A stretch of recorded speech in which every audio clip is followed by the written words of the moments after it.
বিসমিল্লাহির রহমানির রহিম। বাংলাদেশের ৬৪ জেলার প্রিয় ভাই বোনেরা, আসসালামু আলাইকুম। আপনাদের মাঝে বলার উদ্দেশ্য হলো, যখন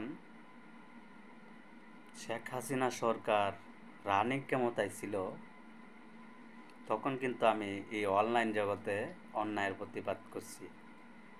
যারা আমার ভিডিওগুলো দেখছিলেন, আপনারা তো জানেন যে দুঃসময় আমি ছিলাম কি ছিলাম না। আর এখন দলের ভালো সময়, কেউ একটা ফোন দিয়েও জিজ্ঞাসা করে না ছোট ভাই কেমন আছো।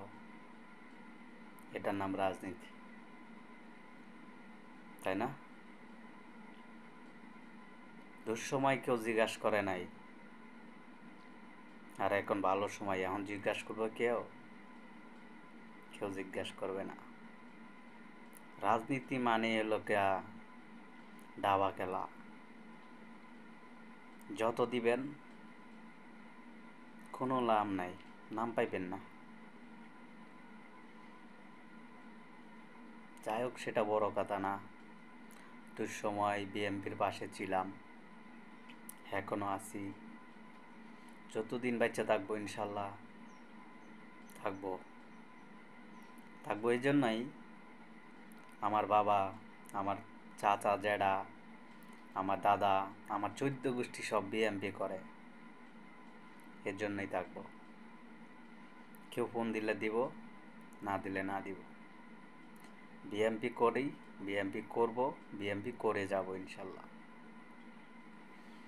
দুঃসময় বিএমপি করছি, সুসময়েও বিএমপি করব। যতদিন বাচ্চা থাকি ততদিন বিএমপি করব। দোয়া করবেন আমার জন্যে, আল্লাহ তাআলা যেন আমাকে ভালো রাখে। আর একটা কথা আপনাদেরকে বলি,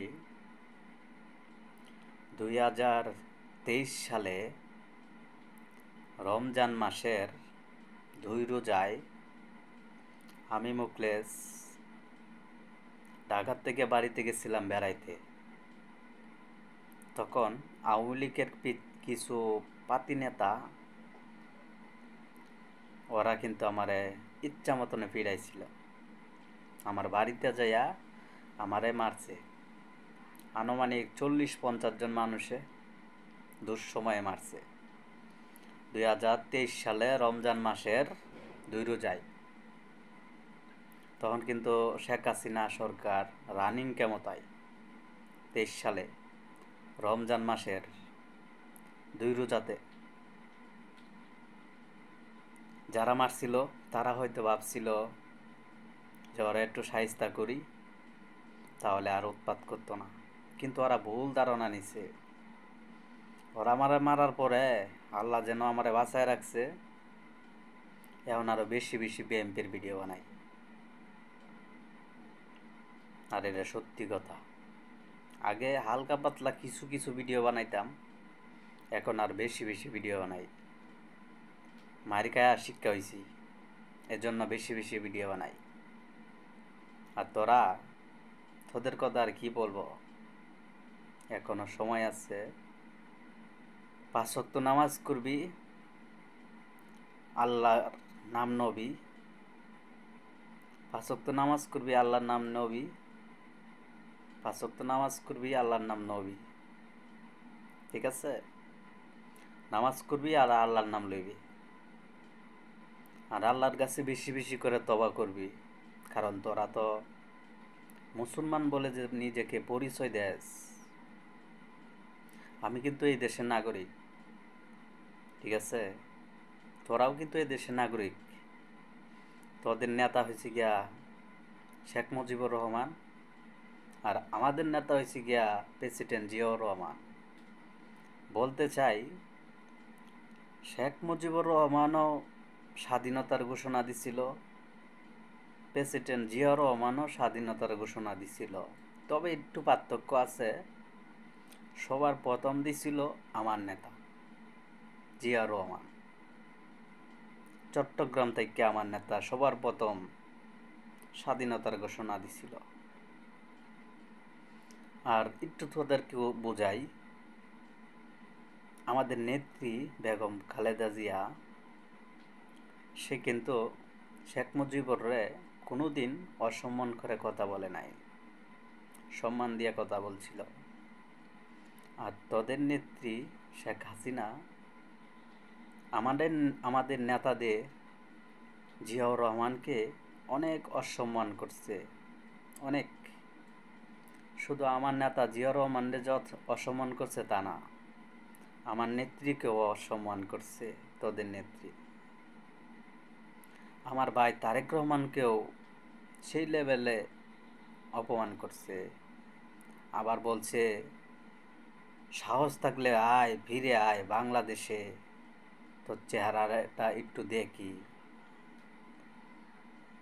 অনেক অপমান করছে আমার নেতা জিয়াউর রহমানকে, আমার নেত্রী বেগম খালেদা জিয়াকে, আমার ভাই তারেক রহমানকে। ষড়যন্ত্রের শিকার হয়েছে আমার ভাই তারেক রহমান। দুঃসময় কিন্তু আপনারা জানেন আমার ভাই তারেক রহমান এই আওয়ামী লীগের হাতে অনেক মার খাইছে। মার খাওয়ার পরে বিদেশে যায় চিকিৎসা নিছে, চিকিৎসা নিয়ে সে সুস্থ হয়েছে।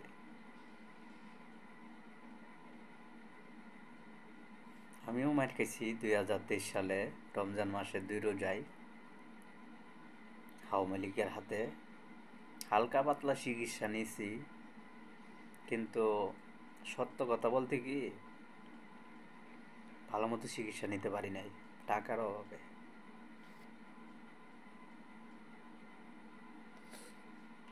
ছোটো মোটো একটা ব্যবসা আছে, ব্যবসা করতেছি, দোয়া করবেন। আর ইনশাল্লাহ আল্লাহর রহমতে ঈদের পরে আমার ভাই তারেক রহমান বাংলাদেশে আসতেছে। আপনারা ঈদের পরে নির্বাচন হওয়ার সম্ভাবনা আছে। যদি দেশকে ভালোবাসেন, দেশের মানুষকে ভালোবাসেন,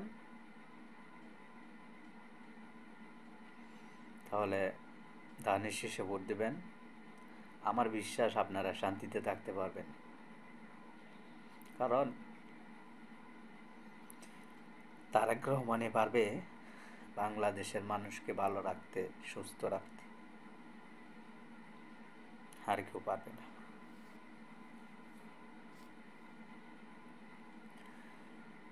জিয়া রহমান দেশের মানুষকে ভালো রাখছিল, বেগম খালেদা জিয়া সেও দেশের মানুষকে ভালো রাখছিল।